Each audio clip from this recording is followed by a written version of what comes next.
स्वागत छ नयाँ बक्समा। आजको सुरुवात हुँदै चाहिँ एसाइनमेन्ट लेख्दैछु र म लेख्दैछु एसाइनमेन्टहरू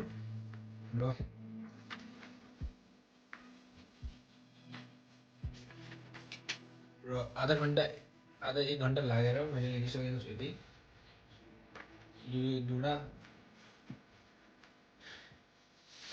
र 3वटा एसाइनमेन्ट चाहिँ मैले लेखिसकेको छु र अझै छ।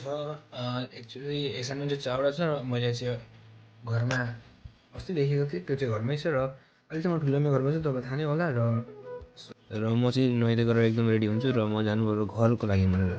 ल घर जानु आँटेको त लु यता आएर हेरेको त स्कुटी पम्चर के भएर फेरि हो पैसाको ढेँडो भनेर म ठेल्दै निक्लिन्छु र आउँछु यहाँ पम्चर बनाउनु र यहाँ भएर भाइले पनि बसिरहेको थियो र पम्चरहरू चाहिँ बनाउनु टाइम लाग्छ भने एकछिन रोक्नु बनायो र यहाँ चाहिँ पम्चर बनाएर म निक्लिन्छु घरको लागि।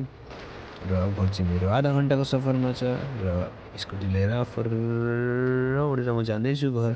र आज चाहिँ म स्कुटी आशिषको घरमा छोडिदिन्छु, किन भन्दा आशिषहरू आउँछ र आशिषले दरकार हुन्छ भनेर म छोडेर म आउँछु घर।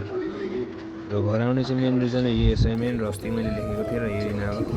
र त्यसपछि म आउँछु सेन्टरमा चाहिँ बाइकमा लाइट लगाउँछु भनेर आएको अरे र दोकानी नै छैन। यहाँ आधा घन्टा जस्तो रोक्छु र दोकानी आउनु भएन र यहाँबाट म निक्लिन्छु घरको लागि। र घरमा आएर यसो हेरेको त बहिनी पनि जान्छ अरे र बहिनीलाई पनि लिएर जानु पऱ्यो भनेर निक्लेको। बहिनी चाहिँ मेरो ठुलो मम्मी घर, उसको चाहिँ निनी हो, ठुलो निनी घर पनि जाँदैछन्, बहिनी पनि जान्छन् अरे र लिएर म आउँछु ठुलोमाको घरमा। अझै आएर अझै एउटा एसाइनमेन्ट रहेछ, त्यो पनि लेख्न लाग्छु। र आजको भिडियो यतिमा समाप्त गर्छु। राम्रो लाग्यो भने लाइक, कमेन्ट, सेयर, सब्सक्राइब गर्न नबिर्सिनु होला। अनि इन्स्टाग्राममा फलो। Thank you. जय श्री राम।